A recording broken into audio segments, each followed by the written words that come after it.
This is a gold mine in northern Sudan. Sudan is the third largest gold producer in all of Africa, behind South Africa and Ghana. Gold makes up 70% of its exports, and it's estimated 85% of that comes from small-scale mining, not large industrial operations. The country's officially declared gold production has nearly doubled since the start of the war, 65 tons of bullion last year. They say gold is just a metal.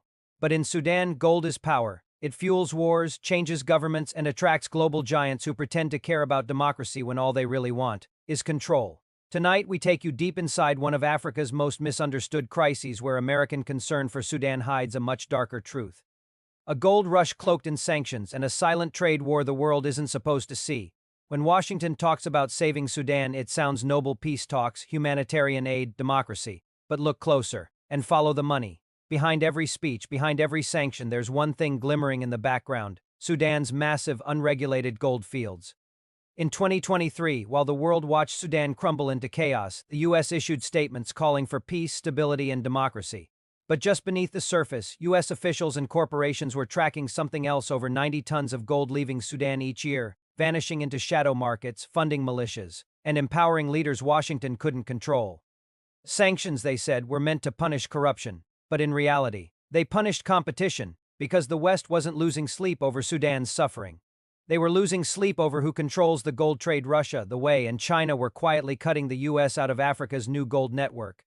To understand Sudan's gold war, you need to understand why America really cares about Khartoum. It's not just about politics, it's geography. Sudan sits between the Red Sea, Egypt, and the heart of Africa. Whoever controls Sudan controls one of the most strategic trade corridors on the planet, and under that sand, enough gold to rewrite Africa's economy. But Washington wasn't the first to see it, Moscow was. In 2017, Russia struck a secret mining deal with Sudan's former government. Billions of dollars in gold started flowing quietly out of the country, not to New York or London, but to Moscow. That's when America woke up. When the U.S. sanctioned Sudan's generals, gold became their new lifeline. They smuggled it, traded it for weapons, and used it to bypass Western banking systems. And every time a shipment left Port Sudan, a signal echoed through global markets: Africa no longer needs the dollar. That's what scared Washington most. Not the war, not the generals, but the idea that Africa could finance itself with its own resources without American approval. Each new sanction sounded like justice, but for the people of Sudan it meant starvation, inflation, and a collapsing currency.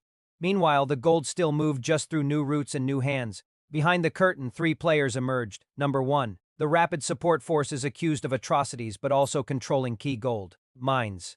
Number two, Russian-linked companies experts in bypassing sanctions, trading Sudanese gold through Dubai and back to Europe. And number three, American interests watching from the sidelines, losing influence and crafting the perfect excuse to step in again. And here's the twist: the same gold the U.S. calls conflict minerals often ends up in the same global markets that fuel Western tech companies. Your smartphone, your laptop, your jewelry might be powered by the very gold America pretends to condemn. This isn't just Sudan's war, it's a global chess game, and Khartoum is the board. On one side, the West, trying to maintain the illusion of moral authority. On the other, Russia, China, and the Gulf states, offering money with no lectures attached. And in the middle, Sudan's gold financing both sides, fueling conflicts and reshaping Africa's alliances one shipment at a time. The West calls it corruption. The East calls it opportunity. But the truth? It's the rebirth of Africa's independence, paid for in gold and punished with sanctions. By 2024, analysts in D.C. began warning about a new economic front in Africa. Sudan was becoming the symbol of a larger movement, African nations realizing their resources were worth more than Western aid. For decades, the U.S. controlled Africa through loans, debt, and development programs. But now trade is replacing aid, and that's the nightmare scenario for Washington and Africa: trading gold for oil, energy for infrastructure, and leaving the dollar behind. Sudan's crisis became the perfect excuse for U.S. re-entry, not as a savior, but as a competitor. Every speech about peace hides a plan to re-establish economic dominance, one mining contract at a time. While the powerful play games, the real cost is paid by the people. Sudan's gold could build schools, hospitals, and infrastructure, but instead it fuels corruption and foreign greed. Yet there's hope. Across Africa, young leaders are waking up, demanding transparency in trade, rejecting IMF control, and calling for African resources to benefit African people first. And Sudan's story, as tragic as it is, may just be the spark that ignites a continental shift. So the next time you hear Washington talk about saving Sudan, ask yourself, who really benefits when sanctions rise and gold keeps flowing? Why does a nation halfway across the world care so deeply about who mines Sudan's gold? And where it goes? Because in global politics, humanitarian concern is the mask, but gold? Gold is the motive. This isn't just about Sudan, it's about a new Africa, one that's finally realizing that whoever controls the gold controls their destiny. For generations, Sudan's deserts have hidden a secret: not oil, not diamonds, but gold. Tons of it, enough to rival South Africa's reserves, enough to fund wars, and enough to attract the eyes of every major superpower on Earth. But unlike oil, gold doesn't need pipelines. It travels quietly through smugglers, private jets, and offshore accounts. It's invisible wealth, and that's what makes it dangerous. After the fall of Omar al-Bashir in 2019, Sudan became a battlefield not just for political power but for economic control. With sanctions choking its economy, gold became Sudan's new currency. But every bar of gold leaving Khartoum carried a hidden story, one of corruption, foreign interference, and betrayal. When the military seized control, the world condemned them. The U.S. called for democracy, but behind closed doors, Washington wasn't just worried about elections. They were worried about gold routes. Because in the chaos, a new player had emerged: a powerful militia known as the Rapid Support Forces, or ACF. Led by Mohammed Hamdan Dagalo, better known as Hemedti, the ACF wasn't just a military faction. It was a business empire built on gold. Hemedti's men controlled the richest mines in Darfur and South Kordofan. Their gold shipments moved through Dubai, and from there, to global markets. That meant money, influence, and independence from Western banks. And that's when America started to take notice. By 2021, Sudan was exporting billions of dollars in gold, but only a fraction of it appeared in official records. The rest vanished into private deals and black market routes, often linked to Russia's Wagner Group. For Washington, this wasn't just a loss of influence, it was a strategic threat, because Sudanese gold wasn't only funding warlords, it was helping Moscow survive Western sanctions. Each shipment meant fewer US dollars in the system and more power for America's rivals. Sudan, once dismissed as poor and unstable, suddenly mattered again. Not for its people, not for its democracy, but for its gold veins running deep under the desert. So Washington responded the way it always does with sanctions. They called it a moral stand against corruption. But in truth, it was an economic weapon designed to push Sudan back into dependency. Each sanction made it harder for Sudan to trade openly. Banks froze accounts, international companies pulled out, the local currency collapsed. But guess what didn't stop moving? Gold. Gold became Sudan's underground dollar. While Washington preached democracy, the generals built an economy in the shadows. Sudan became a case study in how sanctions don't stop corruption, they simply shift control from governments to smugglers. Now look closer at Sudan's map and you'll understand the real reason the US cares. Sudan borders the Red Sea, one of the busiest trade arteries in the world. Control the Red Sea and you control access between Africa, the Middle East, and Europe. China already built ports there. Russia plans a naval base in Port Sudan, and America, watching nervously from afar, trying to find a reason to re-enter. When Washington says stability, what it really means is access. Because whoever controls Sudan's ports controls not just gold, but the future of global shipping. In 2022, the U.S. sanctioned several Sudanese companies linked to the ACF, accusing them of money laundering and human rights abuses. But instead of weakening the militia, the move pushed them deeper into new partnerships, especially with the Gulf states and Russian operatives. The sanctions didn't stop the gold, they rerouted it. Through the way, Sudan's gold found new life, washed, rebranded, and sold on the open market. Washington condemned it publicly. But privately, U.S.-linked companies continued to benefit through global supply chains. It was hypocrisy, pure and simple, and for the first time in decades, Africa saw through the mask. But what if Sudan's gold was just the beginning? Across Africa, nations are rediscovering their power. Ghana trades gold for oil, Zimbabwe backs its currency with gold reserves, and Sudan's underground market proves it's possible to survive without the dollar. To Washington, this is the real threat, not coups or conflict, but a self-sustaining Africa. A continent trading gold, minerals, and energy directly with BRICS nations, outside Western control. The U.S. calls it instability, but Africa calls it independence, and the more Africa unites under its own trade deals, the less control Washington has. That's why every gold mine, every sanction, every speech becomes part of a larger strategy: keep Africa dependent, divided, and distracted. When America sanctions Sudan, the message isn't just to Khartoum, it's to the entire continent. It says, you can have democracy, but not independence. You can trade, but only through us. But Africa's changing. Sudan's gold may be cursed, but it's also symbolic proof that the global order is shifting, and that economic control is slipping through Western hands. They dig with hope. They mine with risk, but without knowing it, they're holding something far bigger than gold. They're holding the future of Africa's freedom 1 ounce at a time.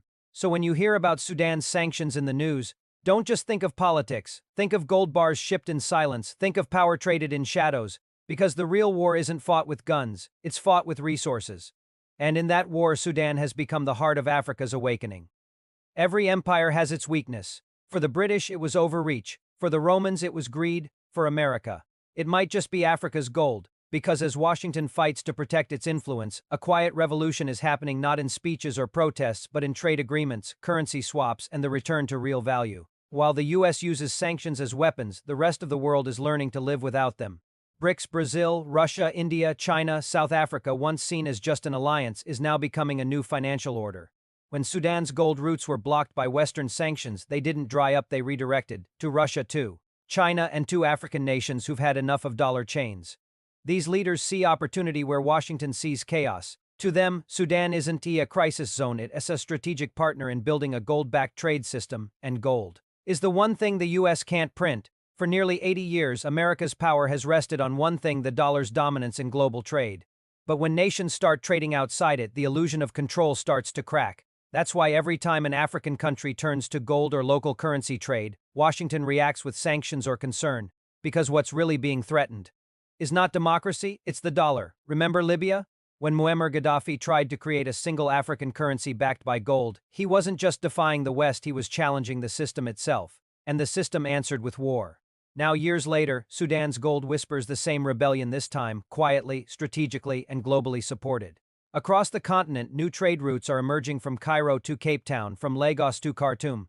The African Continental Free Trade Area (AFTA) is becoming a silent revolution. It's not about aid, it's about access to African wealth. Sudan's gold might fund soldiers today, but in the long game, it's building leverage. It's teaching Africa how to trade value for value, gold for oil, minerals for infrastructure, without waiting for Western permission. These aren't isolated experiments, they're signals of a new Africa, one that's tired of being told what stability should look like. In Washington, they call it maintaining regional security. But the truth? America is losing economic ground in Africa faster than ever before. While China builds roads, the US builds narratives. While Russia signs mining deals, the US sends diplomats. And while Africa looks forward, Washington keeps looking backward to a world where its word was law. This is the invisible war, not of armies, but of influence, and Sudan's gold is the new front line. Because in 2025, power isn't about who has more soldiers. It's about who controls the trade routes, the resources, and the narrative. History is repeating, but differently. This time, Africa isn't just the supplier of raw materials. It's becoming the architect of global value. Sudan's gold isn't just metal, it's a message that Africa's wealth no longer belongs to outsiders. That the future of trade might not flow through Washington, but through Addis Ababa, Johannesburg, and Khartoum. America's fear isn't losing Sudan. It's losing the system. Sudan represents a system where Africa finally decides its own price. But every revolution has its risk. The same gold that can build freedom can also fund tyranny. The question now isn't whether Africa can trade independently, it's whether Africa can trade wisely. Because the US won't go quietly. The next battles won't be fought in deserts or parliaments, but in data centers, digital banks, and trade corridors. It's economic warfare, 21st century style, and Sudan's gold is the spark that lit the fire. From Khartoum to Washington, from the mines of Darfur to the halls of the IMF, the message is clear. Africa is no longer waiting for permission. It's building its own system, its own alliances, its own power, and the world is finally paying attention. And that's what frightens Washington. Because in a world built on paper money and promises, gold doesn't lie. Gold doesn't bend to sanctions. Gold doesn't need permission. For centuries, Africa's story has been told by others, by colonizers, investors, and politicians who profit from its pain. But this time, the empire's game is cracking. Sanctions used to work because Africa had no alternatives. Now it does. China's lending, Russia's mining, BRICS is expanding, and African leaders are realizing dependency is a choice. Sudanese gold is more than a commodity, it is a mirror reflecting America's fear. Fear that Africa is no longer begging, but bargaining. The West's control was built on one rule: control the trade. And you control the continent. But the continent is learning the rulebook and rewriting it. Across the continent, a silent awakening is happening. From the streets of Lagos to the markets of Nairobi, from the mines of Sudan to the ports of Djibouti, Africa is asking one simple question: why do we sell cheap and buy expensive? For the first time, the answer isn't silence, it's strategy. Sudan's gold, Ghana's oil, Congo's cobalt, the world needs them. And for the first time, Africa knows it. The next war won't be fought with tanks, it'll be fought with trade deals, currencies, and alliances. And Africa, long underestimated, is learning to fight on equal terms. But freedom always has a price. Sudan pays with Chaos, Mali pays with isolation. Burkina Faso pays with pressure. And every nation that resists the dollar pays in propaganda, in sanctions, in silence. That's the cost of independence in a world built to keep you dependent. Yet no sanction can erase a nation's worth. Because true wealth isn't in the banks of New York, it is in the soil of Africa. As the West struggles to hold its grip, the world shifts quietly toward a new center. One that speaks Swahili, Arabic, French, Hausa, and English. One that mines its own gold, trades its own oil, and builds its own power. The rise of BRICS isn't just economics, it's symbolism. It's Africa saying, we will not be a pawn in your global chessboard. And in the heart of this awakening stands Sudan, wounded, defiant. Golden, a country too rich to ignore, and too bold to control. When you hear sanctions, ask who profits. When you hear stability, ask who defines it. Because behind every headline about Africa's chaos, there's always someone cashing the check, but this time Africa is cashing in too on its own terms. The world is changing, the game is shifting, and the desert that once buried gold is now revealing the truth. Sudan's gold does more than glitter in the desert. It resonates across continents, echoing in boardrooms, trading floors, and government halls from New York to Moscow, from Beijing to Abu Dhabi. For decades, foreign powers underestimated Sudan. They saw instability, poverty, chaos. But what they missed was hidden beneath the soil: the power to reshape global economics. Sanctions were meant to cripple Sudan, to force compliance, to keep the nation tethered to the dollar and the whims of Washington. But instead, they created a shadow economy, one that is smarter, faster, and impossible to control with mere decrees. When U.S. sanctions tightened, new alliances quietly emerged. The Gulf states became intermediaries. Dubai, in particular, transformed into the global hub for Sudanese gold. What Washington labeled as illicit trade was, in fact, a strategic lifeline for Khartoum. Gold flowed to Moscow. Gold flowed to Beijing. Gold flowed to traders who understood the rules of survival. Sudan discovered something vital. The world doesn't stop because one empire decides it must. Trade adapts, money moves, power shifts. In Washington, the concern was simple. Sudan's gold threatened the dollar's supremacy. For decades, America's influence over Africa relied on one unspoken truth: if you control the currency, you control the continent. Now that truth is under siege. Sudan's gold bypasses banks. It bypasses the IMF.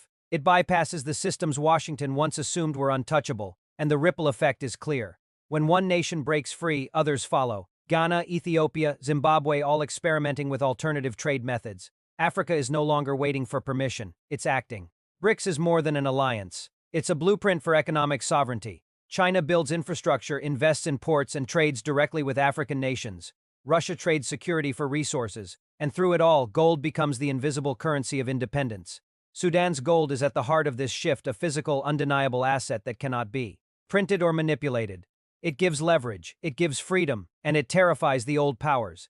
Every shipment of Sudanese gold represents a small step toward a new Africa, one that no longer kneels to foreign dictates. But independence comes at a cost. Sanctions hurt ordinary people. Prices skyrocket, families go hungry. Sudan's struggle is a mirror of Africa's broader challenge: how to resist external control without collapsing internally. Every ounce of gold exported may empower the generals. Every shipment may strengthen foreign allies. But it also lights the path for an Africa that chooses its destiny, not its dependence. Sudan's gold crisis is more than a story of money, it's a lesson. Africa's wealth is strategic, not symbolic. Resources are not a curse, they are leverage, and control over them is the key to true independence. The nations that understand this will thrive. The ones that ignore it will remain trapped in cycles of aid, debt, and dependence. Sudan may be at the center now, but this is a continental story. A story about Africa's awakening, its courage, its intelligence. In the deserts of Sudan, miners dig not just for gold, but for freedom. In the streets of Khartoum, traders build networks that Washington cannot stop. Across Africa, leaders negotiate deals with BRICS, China, and global partners, proving that the continent is no longer a passive player. Sudan's gold is the heartbeat of a revolution that has no guns, no armies, no battles in the conventional sense. It is the economics of independence. Every bar of gold, every shipment, every trade deal is a statement. Africa will no longer be told its worth. Africa will determine its price. The world is watching. Every major power is adjusting its strategy. America fears loss of influence. China seeks dominance through infrastructure. Russia seeks leverage through security and mining. And in the middle stands Sudan, a nation that holds the key to a new order. Sudan's gold isn't just valuable, it's symbolic. It represents the continent's claim to its destiny, its refusal to be controlled, and the beginning of a new era in African trade. History will remember Sudan for more than conflict. It will remember a nation that refused to be silent, a nation that reminded the world: gold is not just wealth, Gold is power. Gold is freedom. And for Africa, this is just the beginning. The continent is awake. Its resources are no longer hidden. Its future is golden. Literally, Sudan's gold sanctions were meant to control. Instead, they revealed the truth. Africa's value cannot be dictated. The world may watch, but Africa is finally writing its own story.